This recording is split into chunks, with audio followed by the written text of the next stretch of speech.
Hello, my name is Jacob Toddson, and welcome back to the Wisdom of Odin. Today, I'm back in the lands of Avalon and Glastonbury to share with you how to live a more spiritual life. And the reason that I'm here right now, if you haven't followed this channel before, is because back in April, I did a 30-day experiment where I came here to Glastonbury in order to challenge myself through a series of 30-day experiments to see if I could live a more spiritual life. I subjected myself to 30 days of meditation, 30 days of yoga, 30 days of cold exposure, 30 days of digital detoxing on and off. And since then, I've been putting myself through different trials spiritually. Just recently, I completed a vision quest in Colorado, which involved 3 days and 3 nights of fasting. And for the past 5 years, I have been exploring the ancient world, the ancient religions, and seeing how they still survive today. Predominantly studying and researching and venerating the old Scandinavian deities. And the reason I came here in the first place is to explore possibly England's most spiritual and pagan town. Glastonbury itself is a weird mix of witches, wizards, shamans, medicine men, snake oil salesmen, Christians, Buddhists, Hindus, and basically everything in between, and the poor sheep farmers that get stuck in the middle of it. But obviously one of the key features here in Glastonbury is the Glastonbury Tor, which is an old cathedral tower sitting atop this ancient hill that supposedly has pagan roots as a place to scan over the valley and come for spiritual pilgrimage all the way back to the time of the Druids and all the way forward into the times of Jesus Christ, Hare Krishnas, and now apparently it's the heart center of the world. That was a lot of backstory to simply say that this video has been a long time coming, and I really hope you enjoy it, because within this video, I'm trying to put all of this information. I'm putting the 30-day experiment. I'm putting what I've learned from people all around the world, including the mad, crazy, and wonderful people here in Glastonbury, including shamans I've met all around the world, medicine men, healers, spiritual gurus, and just the everyday people. I really have been trying to explore this world to find out more of what the essence of life is and how to make a more spiritual life for ourselves. And so the way I'm going to break down this video is into what you can do daily, what you can do weekly, monthly, seasonally, and yearly, all to help you live a more spiritual and complete life. Now, this video is technically non-denominational in the sense as if you're a Christian watching this, if you're an atheist watching this, if you're a pagan watching this, Hindu, Islam, doesn't matter. All of these things can kind of apply to you. The more I've learned is that even though I have my way of seeing the world, is that it doesn't change the fact that everyone doesn't have something to add to the piece of the puzzle. And this is something I've been starting to talk about more, is the more I talk about people from all different backgrounds and understandings, is all that we're using different languages to describe the same thing. And ultimately, we're all trying to connect more to ourselves, more towards whatever we call God, more to the gods itself, the Great Spirit, Teoa, Yahweh, whatever you want to say. We're all trying to connect to whatever is out there, the spirit of the universe. And we're all taking a path. Some call that enlightenment, some call it nirvana, some call it salvation. Doesn't matter. We just use different languages to describe very similar things. And so this video is for everyone, because ultimately I think spiritual knowledge, spiritual rites, techniques, these are all something we can learn from. So this video is going to be long. This video is going to have a lot of information. And this video more than likely will not survive the YouTube algorithm because I'm not trying to rush this. And so before we get started, if you could do your part, please make sure you like, subscribe, and share whenever possible. It means so much, it helps so much. But with that, let's go ahead and really dive into this conversation of how to live a more spiritual life.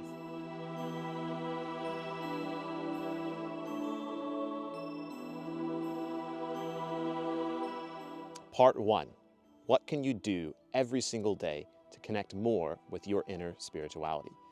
And I say inner spirituality because I think when it comes to the everyday, this is more about feeling at one with yourself. The every single day is not necessarily as important to connect to the gods. It's not as important to connect to these greater, bigger pictures. It's the little things that you can do in order to maintain your spiritual connection to the divine and to yourself. And so these things are quite small. For me, it's setting aside 15 to 20 minutes every single day to do something spiritual for yourself. Now, this could be meditation. This could be yoga. This could be breath work. This could be anything that helps you stay connected. It could be prayer. This is something, again, I've had to get used to saying again. But after doing the vision quest in Colorado, after having 3 days of sitting there starving on the side of a mountain, all there really is to do is pray. And doing daily prayers, I was really surprised how powerful it was. And so having some kind of song that you sing, having some kind of prayer that you say, or having some kind of moment of reflection talking to this, that is so important. I'll share personally what works for me. Is I go outside and I get my eyeballs as close as I can to the sun without hurting them. This is something that comes from Andrew Huberman. It's something that comes from different scientific studies, is that the sooner we can get our eyes in contact with the photons of the sun, the better. Even if it's a cloudy day like this, getting out and looking out into the sky will wake us up. It'll start that circadian rhythm. And then I wait 60 to 90 minutes after that to get my first coffee in. I love coffee, and I've gone without it for a whole year. And after that whole year, what I learned is that I love it even more. But I only have 1 cup a day.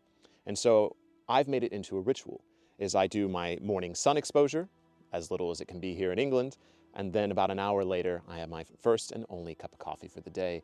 And I really sit there and I treasure it. This is a moment of gratitude for me.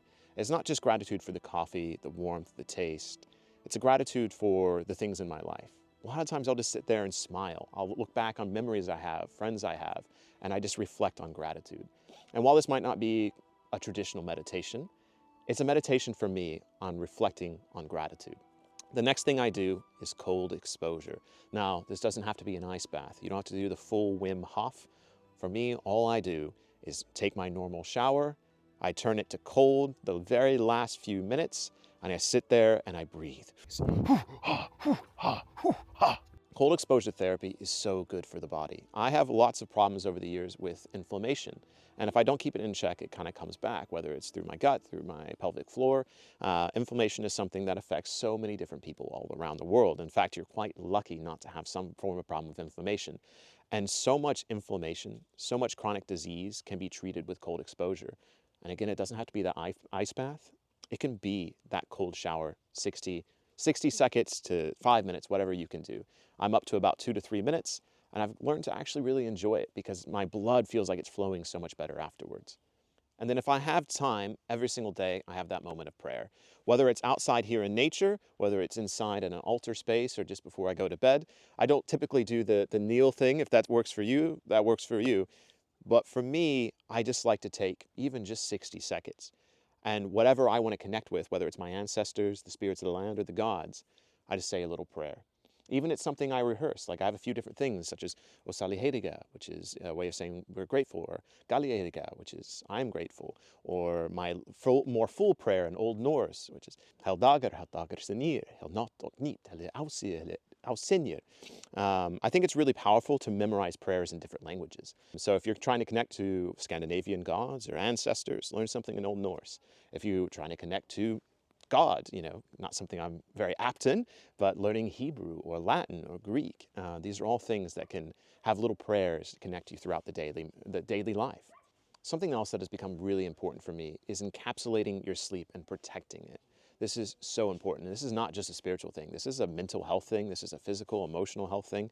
Most of this research I've done and looking into it has all come from doctors, from psychiatrists. It's not necessarily something that spiritual people have researched, but they talk about. And that is protecting your sleep at all costs.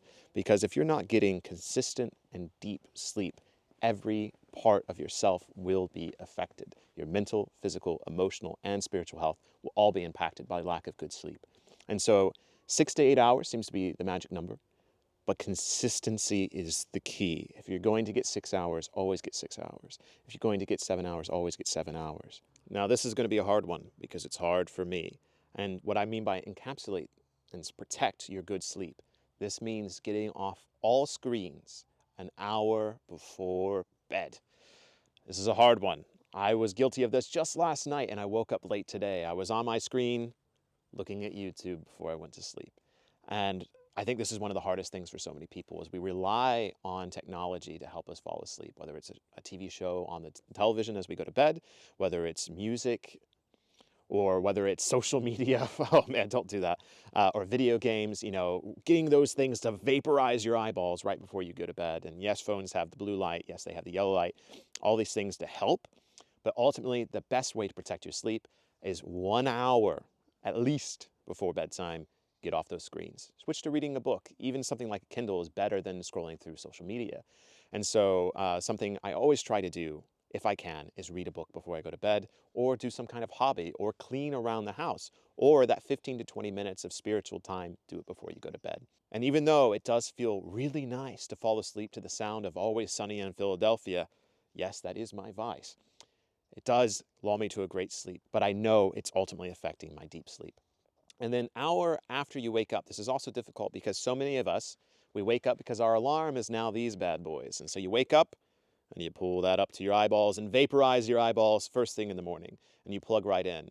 How many of us can actually say that it feels good when we pull that phone up and we see the doom scrolling? That's not the best way to start your day. That's not the best mental state to get you into in order to live a more spiritual and full life. And so I'm not saying live without these, but we need to limit these more often.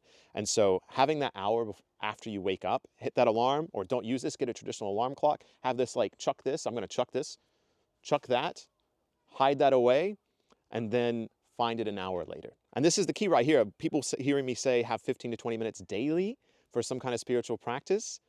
This could be the time. Remove that 30 minutes of screen time in the morning and replace it with one of these spiritual practices. Or with my final piece of advice here for the daily spiritual life, that is some form of physical exercise. I myself am not a gym goer. I go every now and then, but ultimately I get bored with the gym. But what I do enjoy is getting moving in some way. So I have taken up jogging recently. I've taken up walking at least 10,000 steps a day if I'm not getting it, taking up yoga, or taking up, just doing push-ups, taking up just doing pull-ups. I try to find playgrounds and I do pull-ups on the playgrounds, something.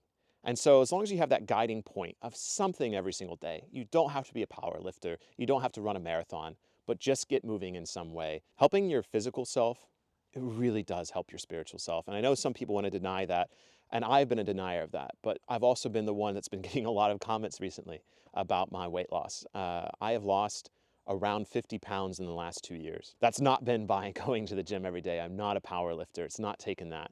But truly, I cannot emphasize this enough. I was a denier of the physical exercise every single day. I was the one that's like, ew, I hate the gym. But trust me, finding a way to get that into your daily practice, it really will change and potentially save your life.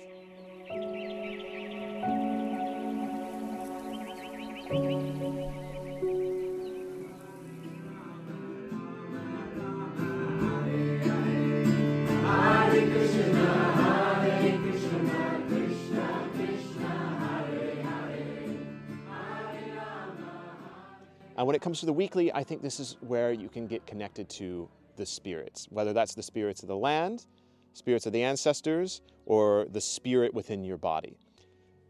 And where this comes in primarily is I highly, highly recommend getting out at least once a week into nature of some kind.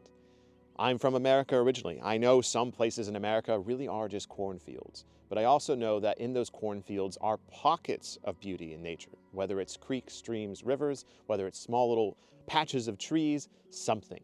Or at the very least, get in the middle of that cornfield. Finding a way to break yourself out of our apartments, out of our homes, at least once a week for a few hours, nature bathing is so beneficial. I've been saying this for years. Go outside. And you're going to get real tired of me talking about digital detoxing, but I know the moment that you try it and you reap the benefits, you're never going to want to go back, and you're going to constantly try to bring more digital detoxing into your life. But having a day, at least one day a week, of very limited screen time. Most people get 2 days off a week, whether that's Saturday or Sunday, or when I was working in restaurants, it was like Tuesday and Thursday. Really hated that. But taking one of those days and limiting screen time, very powerful. Because I'm an avid video gamer myself, or at least I used to be when I had the normal kind of 9-to-5 life. And so I would often spend both of my days off playing video games, watching TV shows. And to me, this isn't really good to get us into a restful state. It makes our days go by really quickly. And I find that when I take a full day to completely decompress and disconnect, the day feels so much longer. And so if you feel like your days off go by way too quickly, one of the things I recommend is by reducing that screen time, you're really gonna feel the length of a day. Because trust me, after the vision quest of sitting there all day, watching the sun go from one edge of the horizon to the other without any distractions, each day is so long. And we waste so much time that we could be doing other things. That hobby that we never picked up, the art that we never do, the music we never learned, the language we never learned, that's what we should be filling the time with. The other thing I'm going to put in here as far as the weekly category is yoga. Now, I mentioned doing some form of physical exercise every single day, and so make that something different. But when it comes weekly, I do yoga typically once to twice a week. And after doing 30 days of yoga straight, and after doing yoga now for the last 2 to 3 years, yoga really is something that's important. And I know some people reject it. That's perfectly fine. But when it comes to recommendations for this series, for this video, bringing yoga into your life, honestly, I think it's something that can really change it and really elongate it as well, because yoga is such a great way to reduce stress. It's such a great way to feel connected to your physical body, and such a great way to remove pain from the body. Again, I've had a lot of inflammation issues, particularly when it comes to muscles, and yoga has been that solution. And I meet so many people, so many young people even, that have physical pain that manifests somewhere in the body, typically within inflammation, typically within their muscles. And so yoga is always what I recommend. And they're always like, yoga, that's that hippie thing. But honestly, it really does help. And I recommend bringing it into your life at least once per week. That was a much shorter section because I think the daily stuff, keeping that up every single week is going to be a big part of it. You don't want to put too much on yourself. And that's another big piece of advice here, is I find that myself and others, when they try to change their life, they try to add some of these spiritual practices into it, some of these mindfulness things. What typically happens is you do too much at first. And so I would really recommend focus on your daily, and then weekly, try to do something at least once a week. Take one of your days off to try to do something special rather than wasting it playing video games, watching TV. Those have their purpose. I understand. I love being entertained just as everyone else.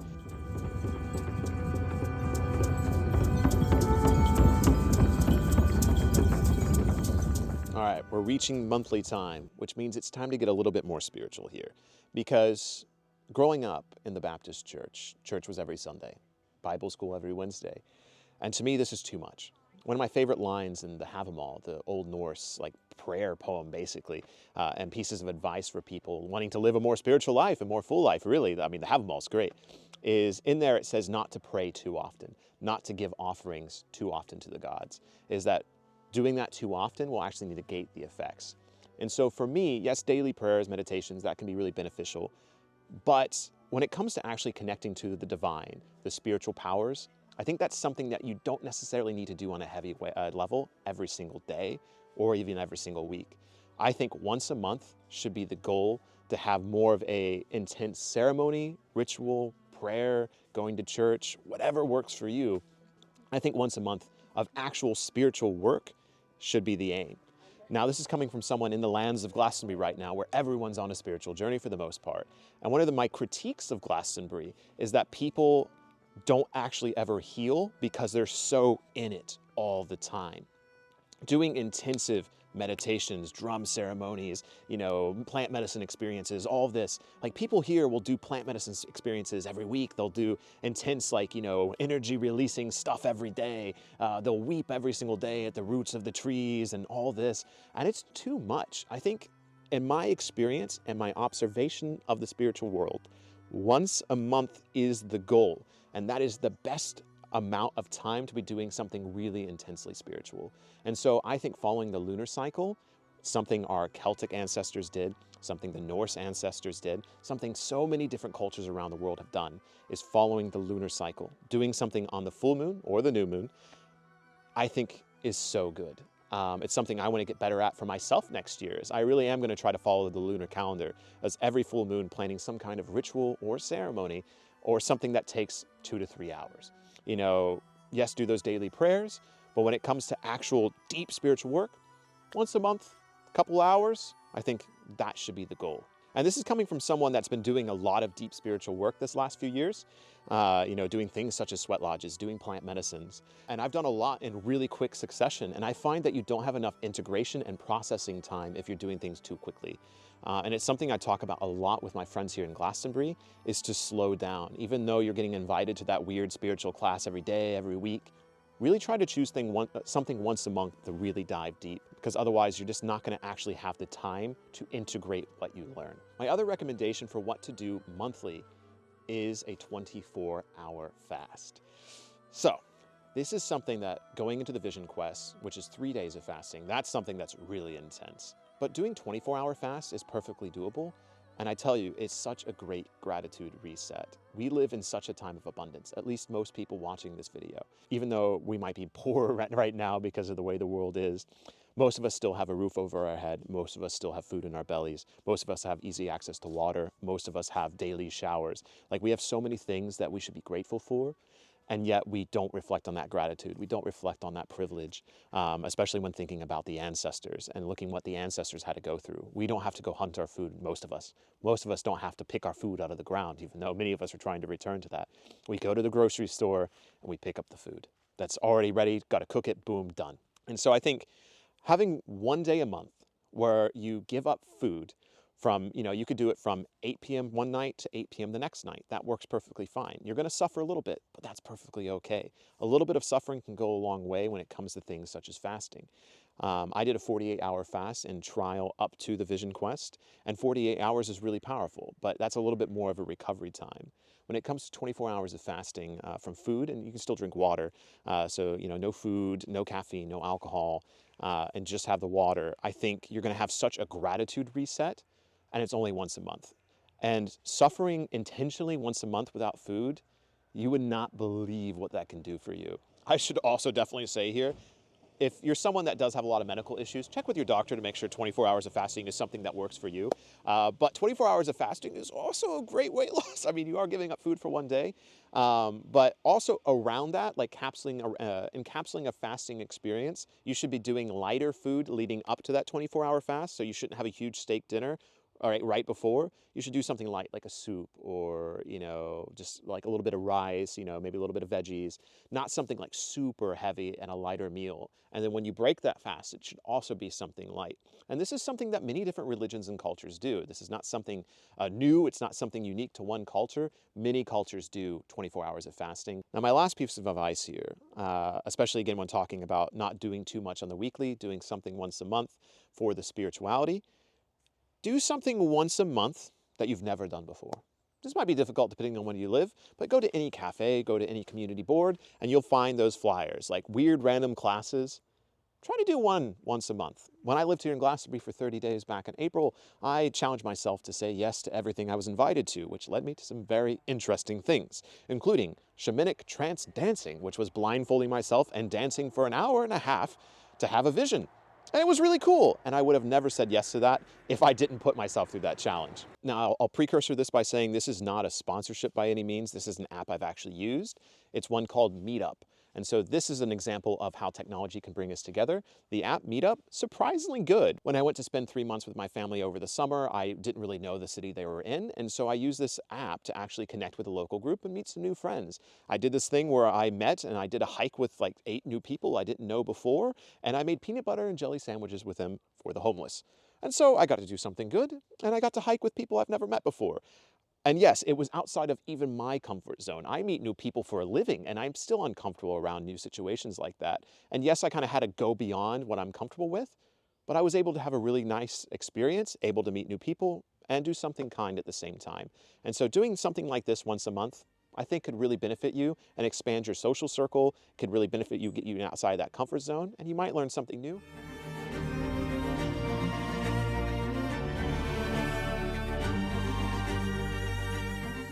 Now, we have finally arrived to the seasons. So this is where people that might watch this from a Christian perspective might disagree with me. But what I argue is that even the Christian holidays are still on the seasonal changes for the most part. And most of our world holidays, particularly in America, are around the seasonal changes. And that's because they come from pagan in origin. You might want to disagree with me there. I'm sorry, but it's also true. For me personally, being a pagan, being someone who honors the ancient ways, I of course take this deeper. I honor specific gods, deities, and traditions during certain times of the year. That's for me specifically. But regardless, reflect on what spring means for you.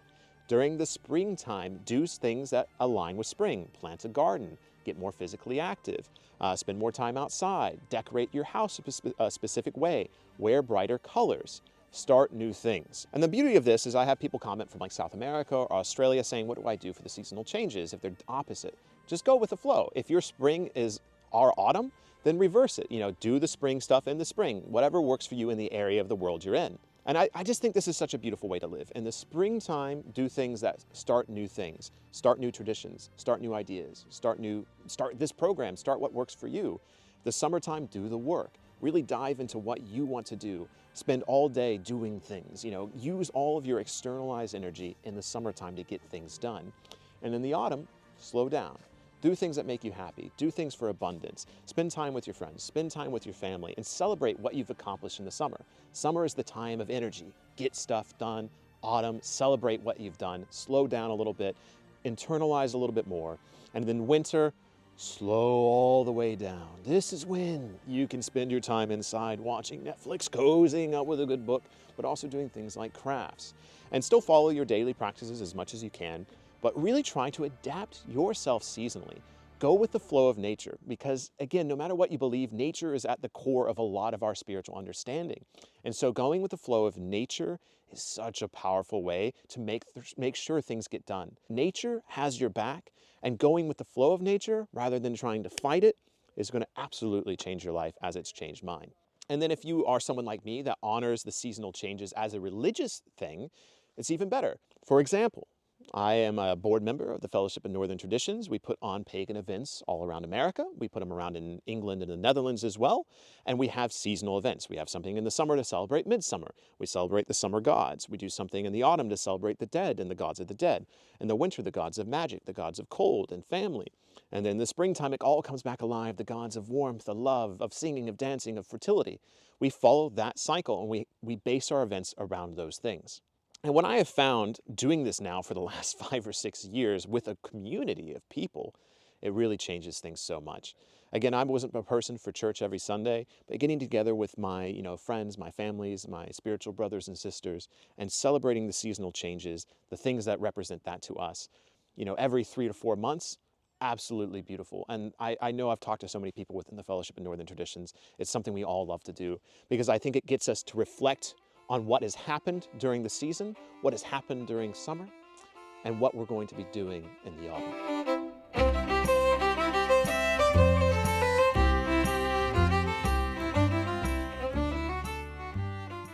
And here we have finally arrived at the end of this video, and that is what to do yearly.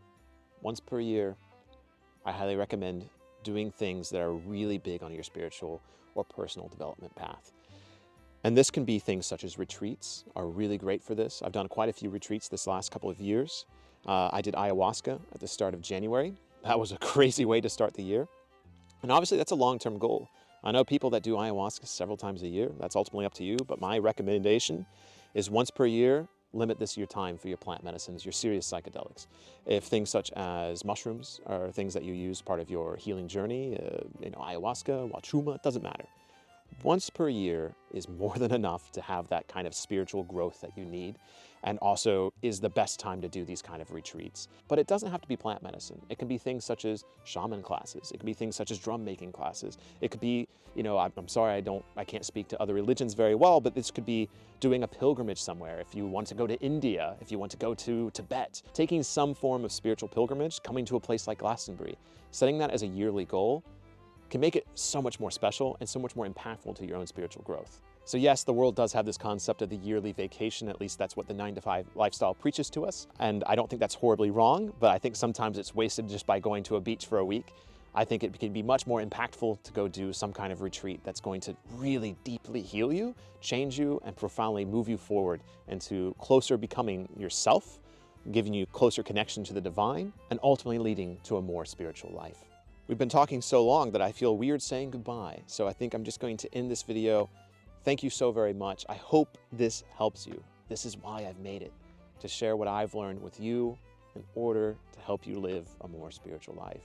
So from the bottom of my heart, from the lands of Avalon, thank you, good luck.